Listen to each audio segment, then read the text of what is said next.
Sejam bem-vindos, pessoal. Já 20 horas, né? Vamos lá? Vamos começar então? Então vamos fazer a prece de abertura, né? Para iniciarmos o estudo da noite.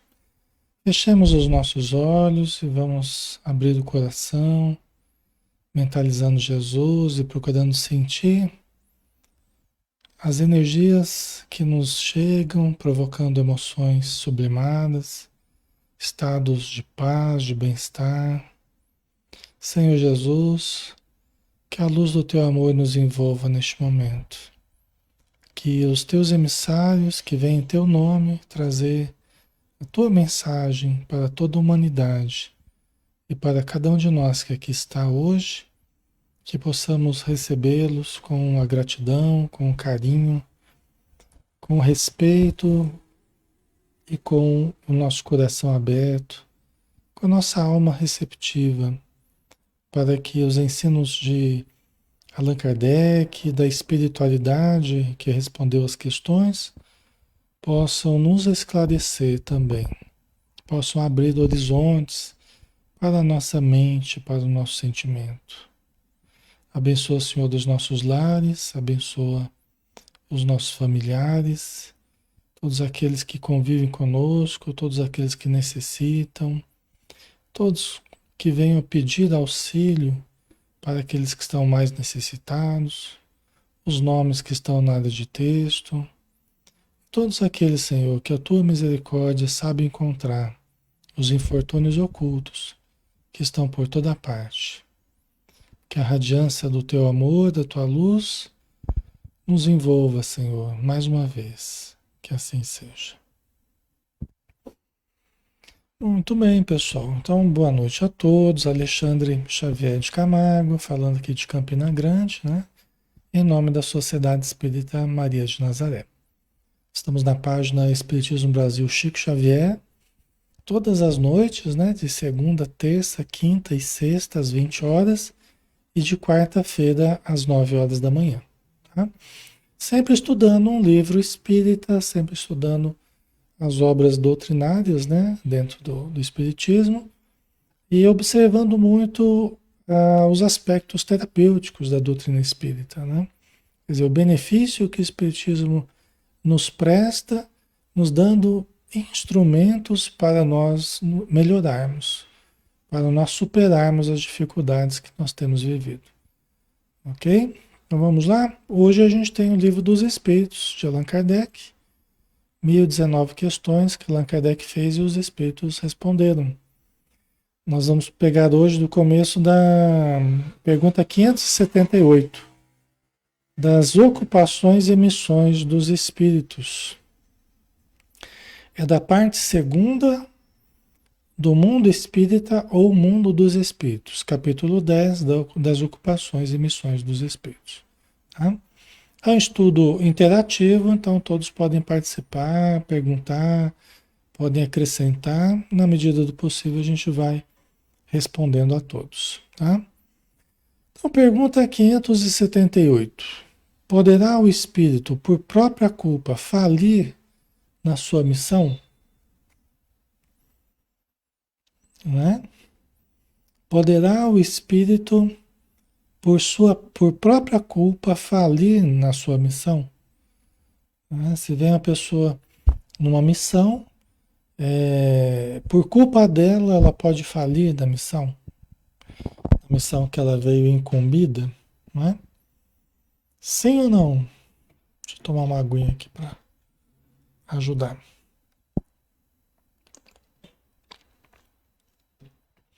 Vamos ver a resposta?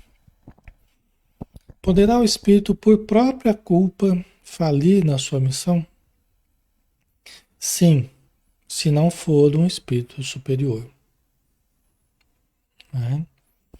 Por quê, né? Na verdade, todo o problema somos nós, né? O problema da nossa missão, né? Que a gente tenha, que a gente venha a ter, né? Cada um, a gente já viu que todos nós temos, de certo modo, a nossa missão, né?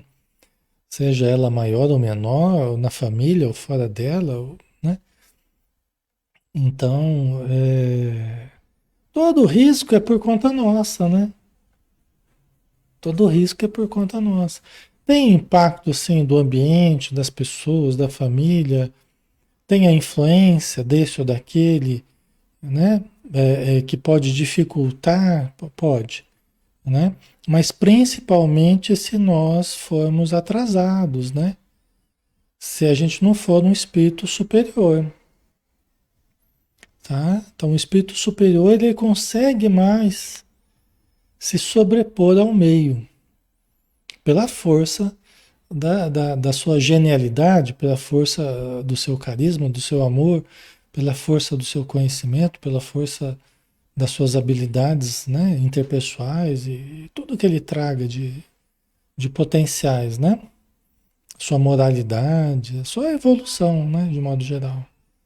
Então ele vai conseguir executar e sobrepor-se às dificuldades do meio, embora sofrendo empeços, embora sofrendo obstáculos, sofrendo ataques constantes. Você pega o Chico, né?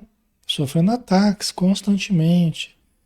E todos aqueles que fazem um trabalho, um bom trabalho, um trabalho excelente, como o Chico, Divaldo e tantos outros aí anônimos também, né? Mas sofrerão ataques, né? Só que vencerão pela força da sua vontade, né? Pela elevação dos seus princípios. Você vê Jesus, ele pagou com a cruz, né? É o exemplo máximo, né? Jesus pagou com a cruz. Então fez uma tarefa, a missão a maior que a gente já teve aqui no planeta. E pagou com a cruz, né?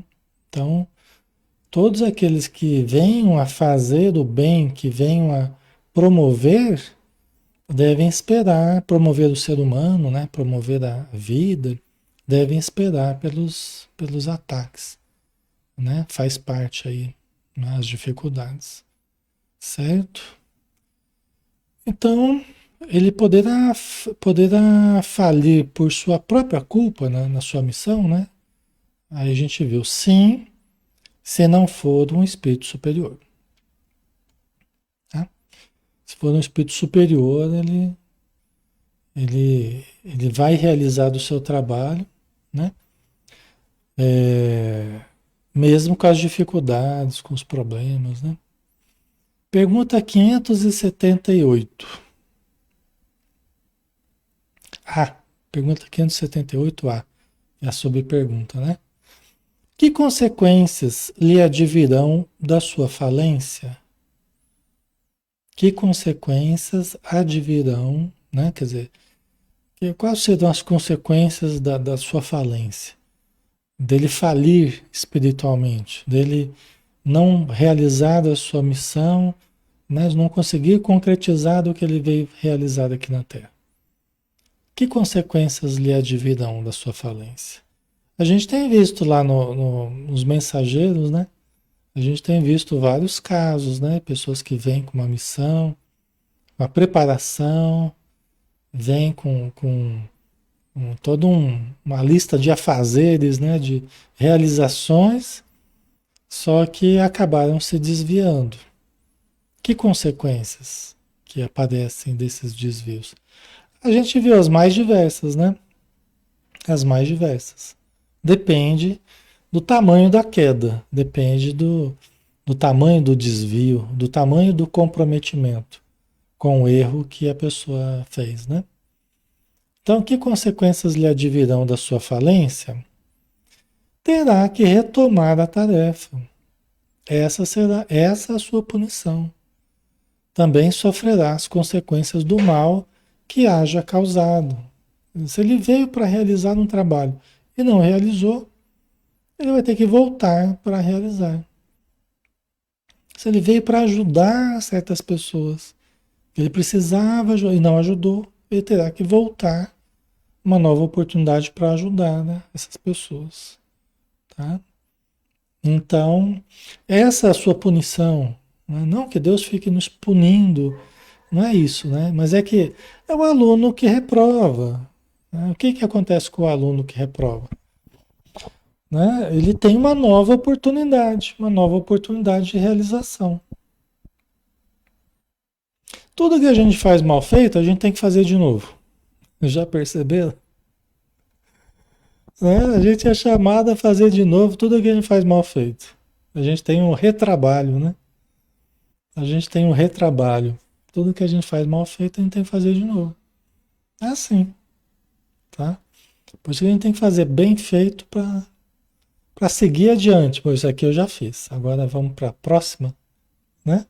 Vamos para a próxima tarefa. Então, essa é a vantagem de quem procura trabalhar com qualidade, né? Quando a gente não leva as coisas nas coxas, né? Como a gente fala, né? Entre aspas, né? De qualquer jeito. É o trabalho com qualidade, é o trabalho bem feito, né? O que demanda esforço, demanda meticulosidade, não exagerada, mas cuidado aos detalhes, né? É como uma construção que nós temos que usar, escolher dos materiais, nós temos que zelar por essa edificação, né? Certo? Então a gente tem que fazer de novo e também a gente sofre as consequências do mal que a gente haja causado. Porque, pessoal, o não fazer aquilo que deveria ser feito acaba sendo um mal. Não é só o mal, não é só a gente não fazer determinadas coisas. Ai, não fumar, não beber, não se desequilibrar no sexo, né?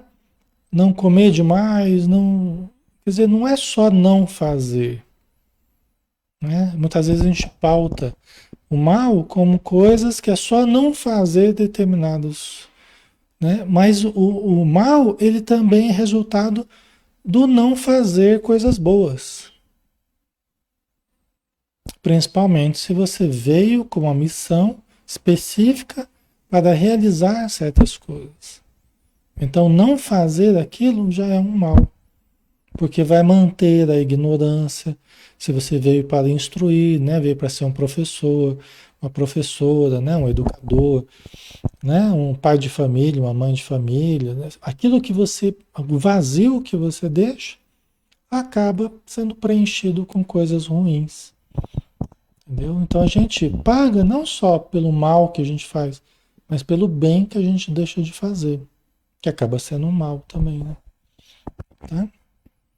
O bem, ele tem que ser ativo, exige ação, exige uma atitude positiva, né? Nós temos que acender a luz. Isso exige um algo positivo, não é só ficar parado, não fazer nada. Ah, mas não fez, não prejudicou ninguém, mais ou menos, né? Porque só de não fazer o bem, você já está mantendo.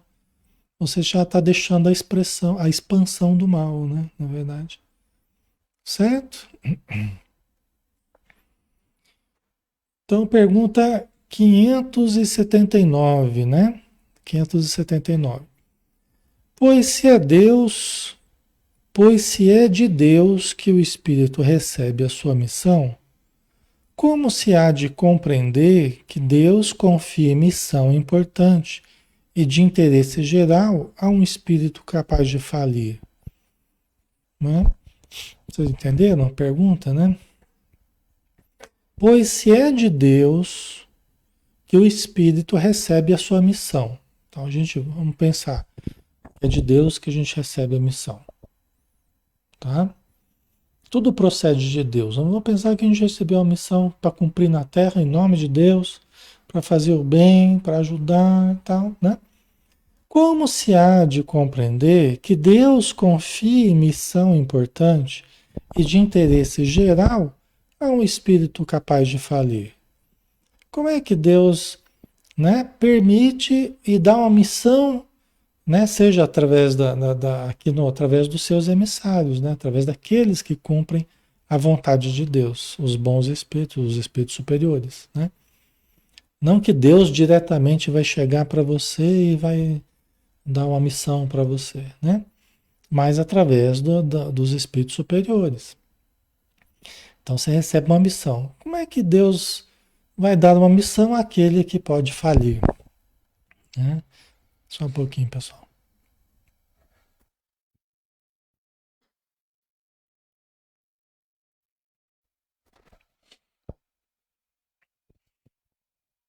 Não é? Como é que Deus, que é perfeito, né?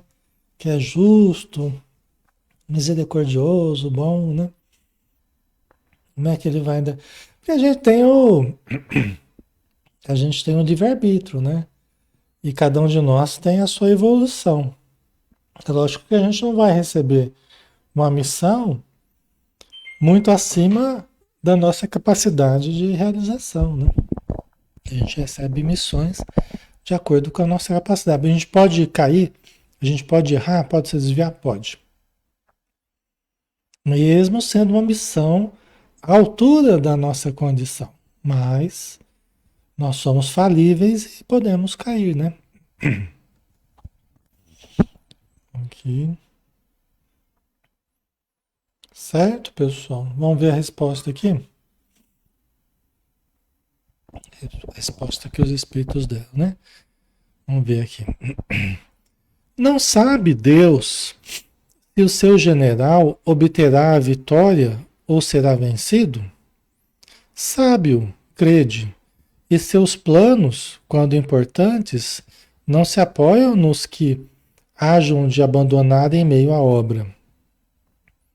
Né? Então, não sabe Deus se o seu general obterá a vitória ou se será vencido? Deus sabe tudo, né? Deus sabe, né? Deus sabe se a gente vai conseguir ou não, porque Deus tudo sabe, né? Agora, a questão é nós tentarmos executar, né? Deus antevê o futuro, Deus conhece o passado, o futuro. Deus é tudo, né? Deus é a onisciência. Então Deus tudo sabe, né? Nós é que não sabemos, né? Então a gente acaba sendo experimentado. Nós acabamos sendo experimentados, né? Se nós vamos vencer ou não, vai depender das nossas capacidades, vai depender do nosso esforço. Mas Deus tudo sabe, né? Tá? Ok? Sábio, crede, e seus planos, quando importantes, não se apoiam nos que hajam de abandonar em meio à obra. Né? Então, Deus sabe a quem ele dá as missões, né? E aquelas que não pode haver erro, ela é dada àqueles que a probabilidade do acerto é maior, né? Agora tem, né, uma quantia grande de espíritos que já estão na fase mediana, vamos dizer assim, não são espíritos assim super evoluídos, né? Mas também não são espíritos muito atrasados, são medianos. Esses têm mais probabilidade de cair, de não conseguir executar a missão, né? Os mais evoluídos, eles têm mais probabilidade de acertar, né? Mas o nosso livre-arbítrio está valendo, o nosso esforço está valendo. Deus saber não quer dizer que o nosso livre-arbítrio não está valendo. Nosso esforço está valendo. Tá? São coisas diferentes. Deus sabe tudo. Agora, o meu livre-arbítrio está valendo. O meu esforço, as minhas escolhas. Entendeu? Está tudo valendo.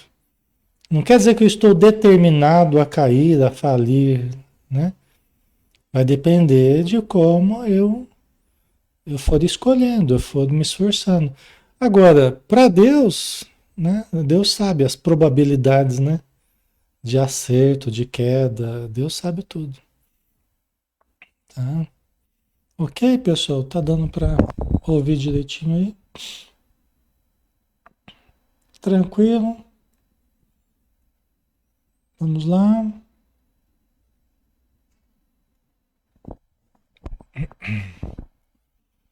Então vamos lá para a próxima, né? Aí continua a resposta aqui, né?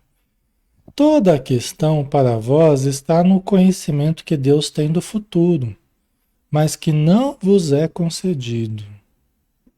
Olha aí, né? É o que a gente estava falando. Toda a questão para vós, para que a gente entenda isso aí, está no conhecimento que Deus tem do futuro. Deus é a plena consciência de tudo, pessoal, do passado, do presente, do futuro. Deus é tudo. E tem a onisciência de tudo que acontece, né? Mas para nós não temos, né? Então, Deus é o absoluto, nós somos o relativo. Deus é perfeito, nós somos imperfeitos, né? Essa é a nossa diferença, né? Deus é o criador, nós somos a criatura. Ok? Pergunta 580. O espírito que encarna. Deixa eu só fazer uma coisinha aqui, só um pouquinho.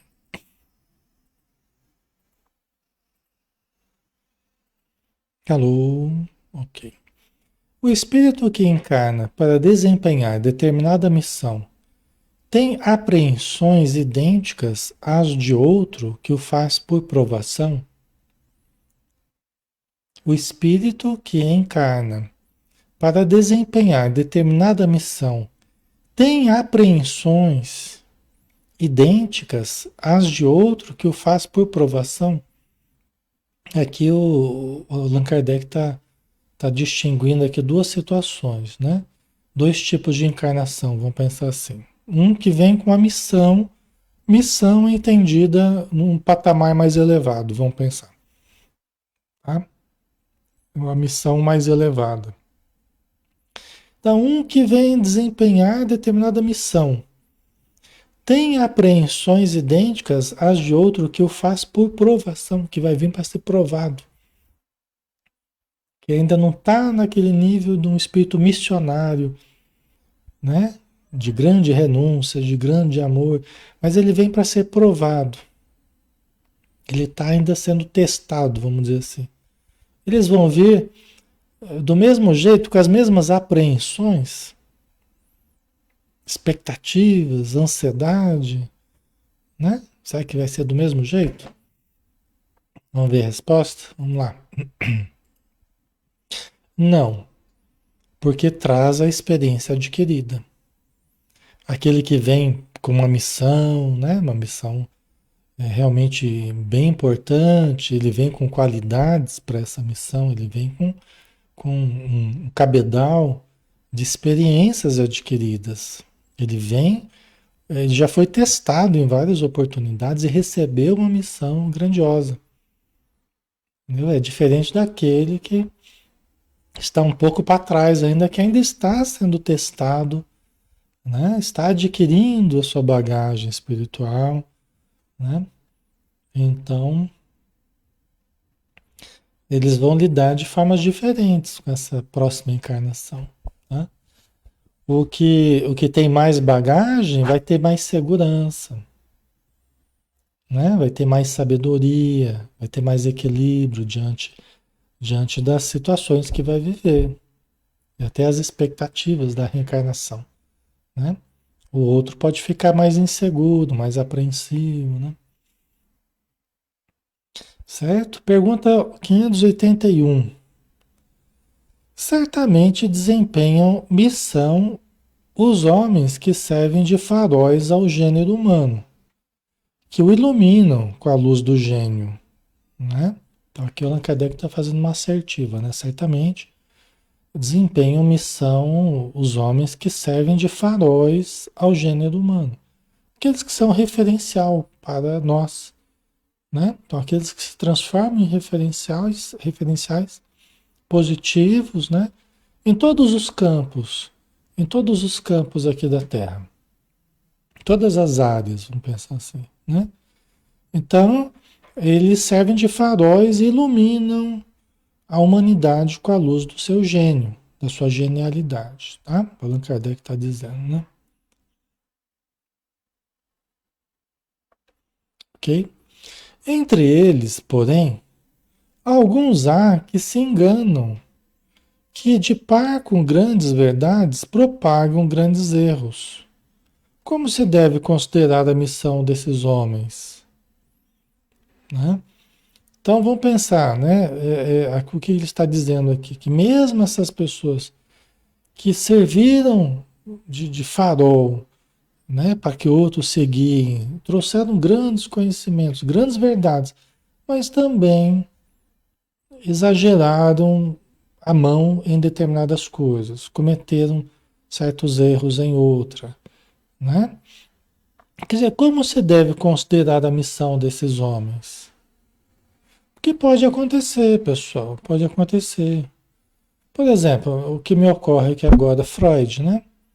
Da nossa área, né? Da área psicológica. O Freud, ele foi um desses faróis, ele foi um espírito que trouxe luz através da sua obra, ele trouxe uma grande luz aí para o conhecimento da psique humana, né? Conhecimento da mente humana, dos processos patológicos, influenciou um monte de gente, né? Com a psicanálise, né? Mudou a história da saúde mental aí, né? Com a psicanálise. Só que, por exemplo, ele exagerou na questão sexual, né?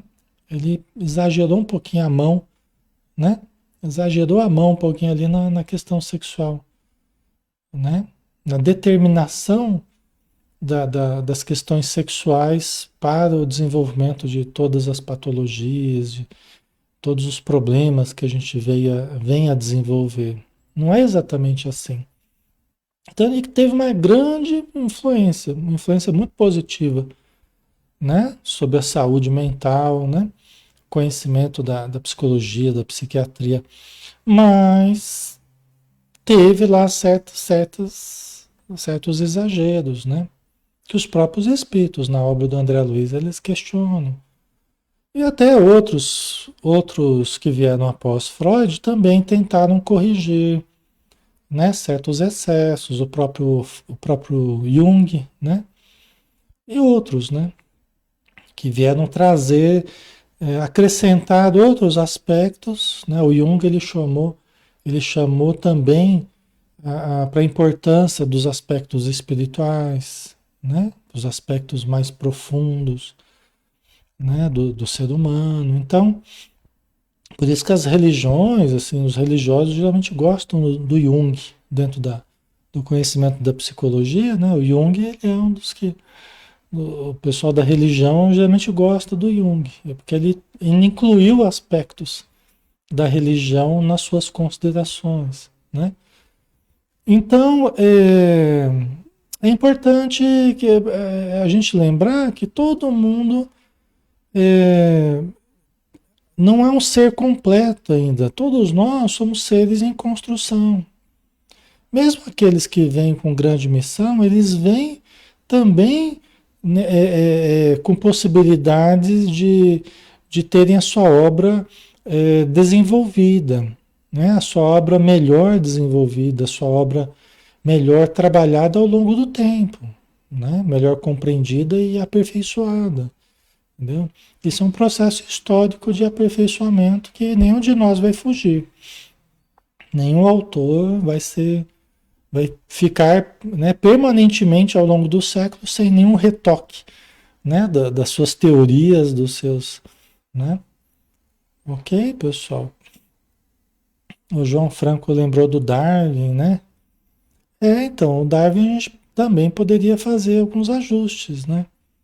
O que ele trouxe foi o conceito de evolução para a ciência, para a humanidade, né? Foi extremamente importante. Isso aí também mudou a história da humanidade, mudou a história da ciência, né? Só que também, né, precisou ao longo do tempo ser melhor compreendido, melhor trabalhado esses conhecimentos aperfeiçoados, né? O próprio espiritismo ajuda muito, acrescenta muito, contribui muito para o pensamento de Darwin, por exemplo, né? Da seleção natural. Então, a teoria espírita, ela esclarece muito, ela ajuda muito a esclarecer a evolução. Você pega, por exemplo, o Evolução em Dois Mundos, do André Luiz, né? Que ele conta um curso que ele fez na espiritualidade, a respeito da evolução aqui no planeta. Na verdade, a evolução material e a evolução espiritual. O perispírito e o corpo físico. Então, isso entra diretamente nesse conceito da origem das espécies, né? Da seleção natural, com a influência da espiritualidade e a influência da matéria. As duas coisas trabalhando conjuntamente, né? As duas áreas aí. Tá? Então, é interessante. Inclusive, o Darwin, né? A gente festeja muito o Darwin, né? Mas foi um espírita, na época de Darwin, que seria o maior responsável pelas informações que Darwin colocou na origem das espécies, seria de um espírita, na época, que era pesquisador contemporâneo ali de Darwin, que é o Alfred Russel Wallace, que ele teria enviado os seus escritos, a sua pesquisa para Darwin, e Darwin pegou o material e né, juntou com alguma coisa que ele tinha lá e escreveu a origem das espécies. Mas as ideias, pelo que a gente veio a saber historicamente, as ideias eram muito mais do Alfred Russel Wallace, que era espírita, né? Que era um pesquisador também dessa questão da, da, da origem das espécies e tal, né? Tem um livro que fala sobre isso, eu não me lembro agora o nome, mas depois eu falo para vocês. Então é assim, né? Todo mundo precisa dos seus retoques e, né? Só Deus mesmo que é irretocável, porque nós somos imperfeitos. Deus é perfeito. Você fala assim, Deus evolui? Deus evolui ou não evolui? Aí você pensa, bom, evolução é uma coisa boa. Ah, Deus evolui. Deus não pode evoluir, né? Porque aquilo que é perfeito não evolui. Se Deus é a perfeição absoluta, para onde que ele vai evoluir, né? Vamos dizer assim. Se ele já é, se ele já é a perfeição absoluta, né? Então, agora nós somos o relativo, nós evoluímos. Deus não pode evoluir, né? Entendeu? Então todos nós, não é só Deus que não evolui, todos nós precisamos evoluir, né? Certo? Então deixa eu ver aqui onde é que a gente parou, né? Então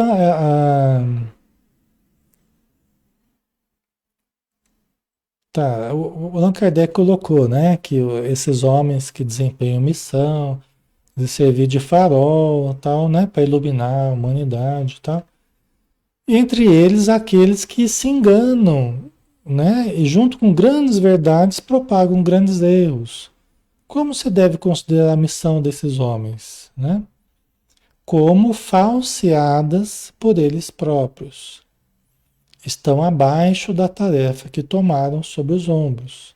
Contudo, o mistério se faz levar em conta as circunstâncias. Quer dizer, tem que ser analisado cada caso, o contexto, as circunstâncias, né?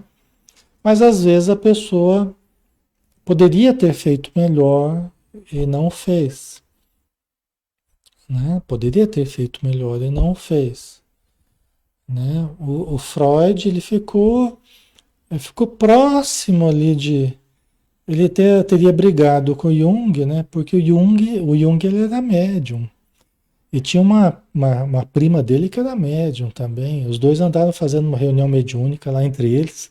Acabou não dando muito certo, porque acho que eles não sabiam muito bem como fazer. Eu estava vendo num livro lá contando, né, como é que tinha sido e tal. Mas aconteciam fenômenos com o Jung, né? O Jung tinha fenômenos muito interessantes. Ele era um médium, um sensitivo, uma pessoa diferente, assim, em contato com a espiritualidade, né? Não era espírita, mas ele chegou perto ali, bem perto, entendeu? E essa teria sido uma causa de dissensão entre ele e Freud, né? Porque eles eram amigos, né? Os dois eram bem próximos, né? E o Jung começava a levar as explicações mais para esse campo mais transcendente, né? E o Freud não era muito chegado, não aceitava muito essa visão mais transcendente, né? Então, os dois acabaram rompendo, né, a ligação deles, tal. O Freud e o Jung, né? Então, vamos lá. Vamos ver, continuar a resposta aqui, né? Os homens de gênio têm que falar de acordo com as épocas em que vivem. E assim, um ensinamento que pareceu errôneo ou pueril numa época adiantada pode ter sido o que convinha no século em que foi divulgado, né? Então, às vezes, pode acontecer da pessoa falar determinadas coisas que na época é, poderia ser mal interpretado, né? Hoje poderia ser uma coisa muito coerente. Ou na época poderia ser tido, a pessoa usou certos argumentos que era o que podia ser falado na época, né? E que hoje talvez nos pareça pueril, errôneo, né? Mas na época era o que era possível falar. Pega Jesus, por exemplo, né? Quando ele fala que, né, ele enviaria, né, dá para a gente orar a Deus, que ele enviaria um outro consolador, que não ele, mas o Espírito de verdade, que, é, que nos faria lembrar tudo o que ele havia dito e ensinaria todas as coisas.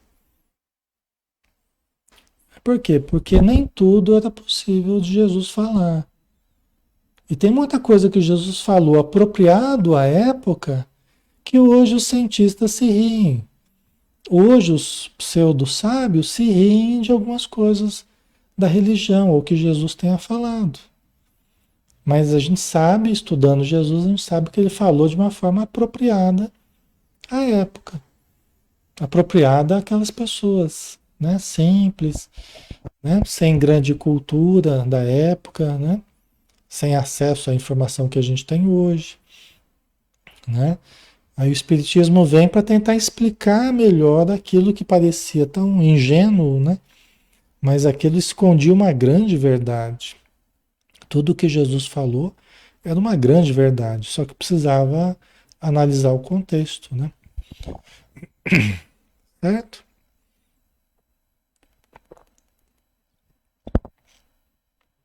Ok, pessoal? Então tudo tem um contexto também, né? Que a gente tem que avaliar. Cada caso é um caso, né?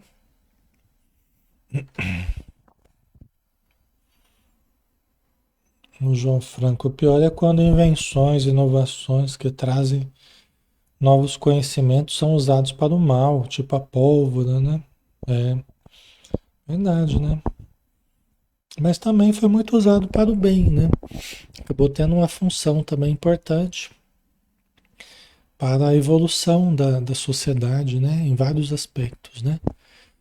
Então é isso, né? Tudo que a gente tem nas mãos serve para o bem e para o mal, né? Depende do que a gente prefere, né? Depende o rumo que a gente dá para as coisas, né? Assim o avião também, né? O Santos Dumont lá, ele entrou em depressão lá quando ele viu que o avião estava sendo usado na guerra, né? E então ele que era o entusiasta lá dos aviões, né? Então mas também é tão importante, né? Hoje para, né? Para as pessoas se locomoverem a grandes distâncias, né? O avião, então tudo tem o seu lado bom e ruim, dependendo de como a gente usa, né? Vamos ver a sequência aqui da resposta para a gente terminar, pessoal. Os homens de gênio têm que falar de acordo com as épocas em que vivem. E assim, um ensinamento que pareceu errôneo, opa, isso aqui já foi, né? Isso aqui já foi. Ah, já terminamos a resposta. Achei que eu não tinha lido. Tá certo. É questão do contexto, né? É. Então vamos para a próxima, né? 582, tá? Vamos lá? Pode-se considerar como missão a paternidade? Né? Pode-se considerar como missão a paternidade? O que vocês acham, pessoal? A paternidade, a maternidade, né? Pode ser considerado como missão, missão dos pais, né? Aí tá todo mundo sim, sim, sim, sim. É uma chuva de sim. Vamos ver a resposta? É, sem contestação possível, uma verdadeira missão. Então, nesse sentido, você vê que todos nós temos, né? Quem é pai, quem é mãe, né? Todos temos uma missão, tá? Então, é sem contestação possível uma verdadeira missão. É, ao mesmo tempo, grandíssimo dever e que envolve mais do que o pensa o homem, a sua responsabilidade quanto ao futuro, né? Então, a paternidade, a maternidade, aqui os Espíritos estão dizendo que é uma verdadeira missão.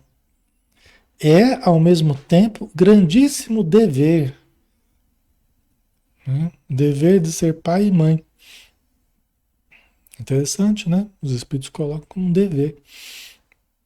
E que envolve mais do que o pensa o homem, a sua responsabilidade quanto ao futuro, né? Lógico, a humanidade ela precisa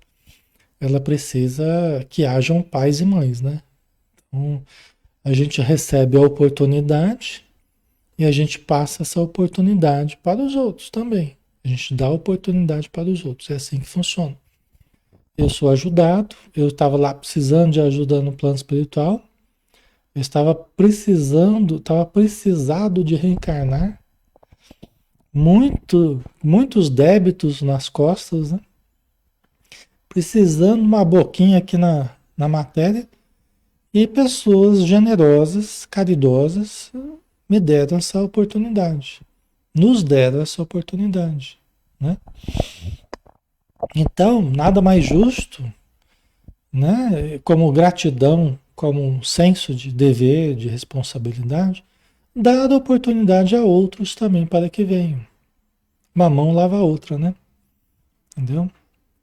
Então aqui ele está dizendo, é uma verdadeira missão e ao mesmo tempo grandíssimo dever e que envolve mais do que o pensa o homem, a sua responsabilidade quanto ao futuro. Seja na questão de você dar oportunidade para outros virem, já que você recebeu uma bênção, a gente só evolui através da reencarnação, ou seja, você não vai evoluir se você não reencarnar, ou seja, vai precisar de alguém que aceite você, né? Para que você reencarne. Não tem jeito, ninguém verá o reino de Deus se não nascer de novo, né? Então Jesus falou só através da reencarnação, né? Através das vidas sucessivas que a gente vai evoluindo, tá? E também missão enquanto preparação para o futuro, porque eu estou dando oportunidade para outros e estou educando essas pessoas. Estou aproveitando aquela fase tão importante que é a fase da infância, que é muito importante para reciclar atitudes, reciclar hábitos, reciclar sentimentos, conceitos, né? Refundir isso tudo no seio da família, né? Então é uma grande oportunidade que Deus nos dá de termos a infância para podermos reformar o nosso ser, porque dentro de uma nova encarnação, a fase infantil é uma fase muito importante para a renovação de caracteres que a gente trazia das outras encarnações. Receber uma boa educação, numa boa família, né, onde hajam elementos importantes ali para uma nova encarnação, isso aí é um fator muito importante para a evolução, né? Certo? Ok. A Verusa colocou, e as mulheres que não podem ter filhos, onde se encaixa nisso? Ela não pode ser mãe? Pode. Pode ser mãe se o quiser, né? Se a pessoa está vindo com dificuldade para ter filhos, já denota uma questão expiatória, provavelmente, né?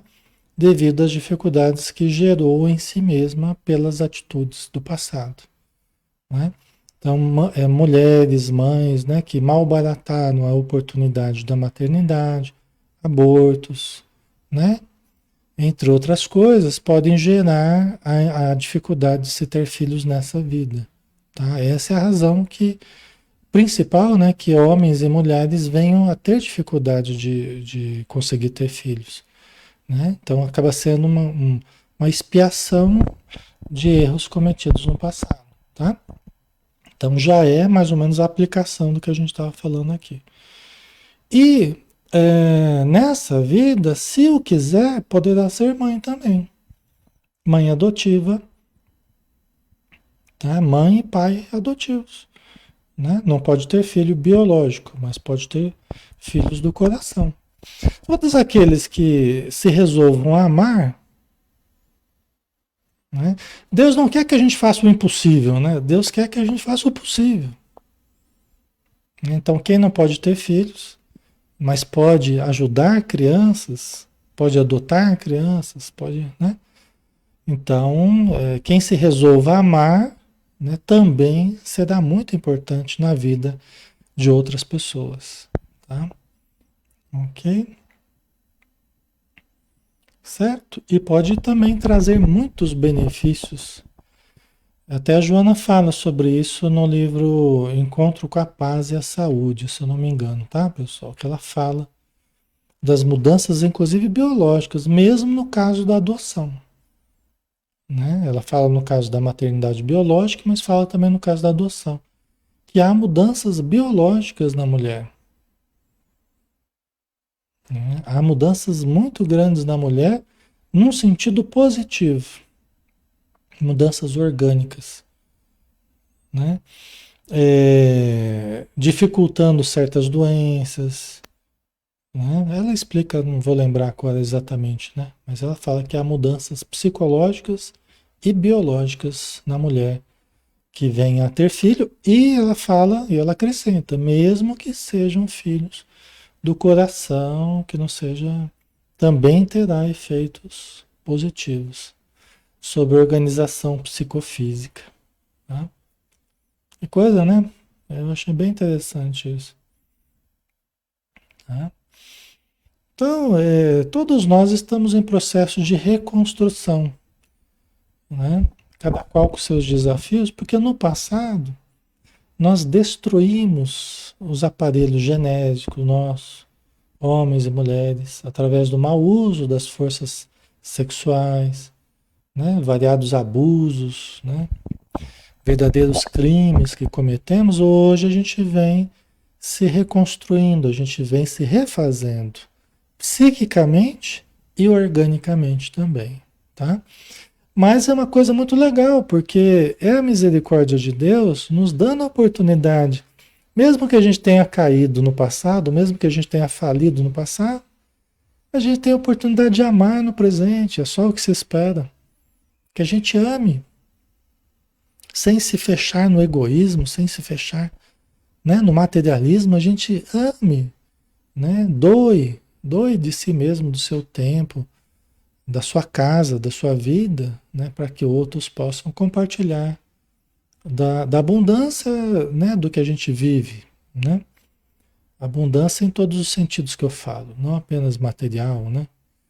Certo? A gente tem muitos recursos, né? Certo? Aí continua a resposta, né? Deus colocou o filho sob a tutela dos pais, a fim de que estes o dirijam pela senda do bem. E lhes facilitou a tarefa, dando àquele uma organização débil e delicada, que o torna propício a todas as impressões. Né? Então, Deus fez tudo perfeito, né? Então ele colocou na construção da família ali, colocou o filho sob o cuidado dos pais, a tutela dos pais, para que os pais possam dirigir aquele ser iniciante nessa encarnação, dirigir para o bem, na senda do bem, né? E para facilitar o trabalho, para facilitar o trabalho, Deus colocou a infância fazendo parte desse processo. Por quê? Porque na infância a gente tem um ser frágilzinho, a gente tem um ser dependente, totalmente dependente, né? Ou seja, é dos seres mais frágeis que existem, né? Em termos de sobrevivência. O ser humano, se for deixado à míngua, ele morre. Se ele não tiver cuidado de ninguém, ele morre. É diferente de outros bichinhos que saem batendo, sai da casca do ovo lá e sai batendo as patinhas e vai para a água e vai para. É diferente, o ser humano morre, né? Para quê? Para que houvesse esse cuidado, para que houvesse esse afeto, para que nós fôssemos dependentes logo de início, para que criasse laços, despertasse o instinto maternal, né? Despertasse os instintos nos pais, instintos de cuidar, de proteção, né? E a infância para aquele que está vindo, aquele que está reencarnando, também é importante, né? Porque é um recomeçar novamente, é um reaprender. E não importa o espírito que está vindo, não importa a condição do espírito, vai se mostrar doce, terno, vai se mostrar, né, frágil. Olha só como é que Deus fez a coisa certinha, né? Não é? Então, coloca aquele ser frágilzinho nas mãos dos pais para que receba o carinho dos pais. Pode ser um espírito muito devedor que está ali reencarnando. Não obstante, está ali recebendo, está todo frágilzinho, recebendo assistência carinhosa da família, de todo o meio social, né? De certo modo, né? Certo, pessoal? Muitos há, no entanto, que mais cuidam de aprumar as árvores do seu jardim e de fazê-las dar bons frutos em abundância, do que de formar o caráter de seu filho. Né? Para ver os espíritos que estão dizendo isso aqui. Não foi Kardec, né? É a resposta que os espíritos deram a Kardec. Olha só que coisa, né? Muitos há, no entanto, que mais cuidam de aprumar as árvores do seu jardim, de fazê-las dar bons frutos em abundância, do que de formar o caráter de seu filho. Nada contra as árvores, nada contra dar bons frutos e tudo mais, né? Mas aqui os espíritos estão dizendo, olha, a gente precisa ter sabedoria no empregar o tempo, no empregar as energias, no empregar as expectativas, né? Quer dizer, nós precisamos priorizar os filhos. É isso que eles estão dizendo. Formar o caráter do seu filho. Isso é mais importante do que outras coisas que, embora não sejam importantes ou produtivas, mas é um grande investimento espiritual, cuidar dos filhos, zelar pelo caráter dos filhos, acompanhar, estimular para o bem, né? Entendeu? Pode cuidar da árvore também, pode cuidar da samambaia, das orquídeas, não tem problema. Eu adoro planta, adoro árvore, né? Mas acompanhar os filhos desde o começo, investir, podar, adubar, né? Tirar as mato, né? É muito importante, porque disso vai depender um crescimento mais sadio quanto for possível aos pais produzir, né? Que os filhos crescessem de uma forma sadia. Alexandre, mas às vezes os pais dão tudo, e carinho, instrução e exemplo, e os filhos se desviam. Acontece. Aí não é responsabilidade dos pais. Aí é porque aquele espírito também traz as suas dificuldades, né? Entendeu? Mas o que depende dos pais, é importante que haja esse investimento, né? Certo? Vamos ver aqui, ainda precisa terminar essa pergunta aqui, né? Aí a gente acaba hoje, né? Aí para terminar então, se este vier a sucumbir por culpa deles, suportarão os desgostos resultantes dessa queda e partilharão dos sofrimentos do filho na vida futura, por não terem feito o que lhes estava ao alcance para que ele avançasse na estrada do bem. Estão vendo? É aquela história do que a gente falava lá, de você não fazer o que devia, o que precisava, e o não fazer acabou gerando um mal. Gerou um vazio na alma dos filhos, gerou um vazio moral, um vazio de religião, falta de religiosidade, né? Por falta de exemplo nessa área, por falta de vivência nessa área, né? E aí várias outras coisas, né? Que os pais podem contribuir de uma forma muito importante e se não contribuírem, eles podem influenciar negativamente ou deixar que os filhos acabem recebendo conteúdos negativos, referenciais negativos e venham a cair, né, em função desse vazio que ficou, tá?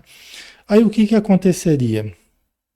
Aí os espíritos dizem que então os pais assim suportarão os desgostos resultantes dessa queda. Aí do caso dos filhos que não receberam o que precisavam, né? E partilharão dos sofrimentos do filho na vida futura, seja no plano espiritual. Às vezes o pai está lá, o pai e a mãe estão numa situação melhor, vamos supor, mas o filho está lá no umbral, envolto lá na viciação, envolto num monte de perturbação lá. Então os pais sofrem, ficam anos tentando resgatar o filho daquela região que ele se embrenhou lá. Entendeu? Aí consegue resgatar, aí vamos tentar internar ele na matéria, vamos fazer uma nova encarnação. Então vem os pais primeiro, né? Aí se juntam de novo aqui na matéria e recebem de novo aquele espírito que no passado eles deixaram se desviar, aí recebe de novo aquele espírito. Agora para tentar acertar. Pode ser que tenha vindo numa condição agravada. Pode ser que tenha vindo com uma condição moral mais difícil, uma condição orgânica mais difícil, uma condição mental mais difícil. Entendeu? Certo? Ok, pessoal? Então, nós finalizamos por hoje e na segunda que vem a gente continua o Livro dos Espíritos. Amanhã a gente tem os Mensageiros do André Luiz às 20 horas, né? Então o estudo continua aí, tá bom? Certo? A coisa boa, a notícia boa é que a gente sempre vai ter oportunidade de refazer os nossos passos, né? Essa é a notícia boa. Sempre teremos oportunidade de refazer os nossos passos. Entendeu? Agimos errado, nos equivocamos, né? Teremos oportunidade de reconstruir, de refazer o que a gente não fez bem feito. É a misericórdia de Deus, né? Nos dando oportunidades infinitas de evolução. Aí cabe a nós aproveitarmos, né? Vamos fazer a prece final, pessoal? Vamos, né? Vamos agradecer a bênção deste livro, a bênção do Espiritismo, dessa falange de espíritos amigos que nos trouxe no século XIX, através de alguns médiuns e através de Kardec, essa obra magnífica que nos lembra Jesus, que nos lembra a importância da valorização da oportunidade na Terra, da reencarnação atual que vivemos e do futuro de luz que todos vivenciaremos conforme o aproveitamento das nossas oportunidades. Senhor, Abençoa o nosso propósito de agir corretamente, e se não o fizermos, mostra-nos, Senhor, desperta-nos a consciência para que saibamos onde erramos e como corrigir. Que a luz do teu amor seja o farol a nos guiar e que nós possamos seguir resolutos, passos firmes, seguindo a tua trilha de luz, seguindo o teu evangelho. Muito obrigado. Que a tua luz, Senhor, permaneça conosco mais uma vez, que assim seja. Muito bem, pessoal. Então finalizamos por hoje. Bom descanso. Amanhã a gente está de volta aqui às 20 horas, tá? Um abração, pessoal. Fiquem com Deus. Até mais.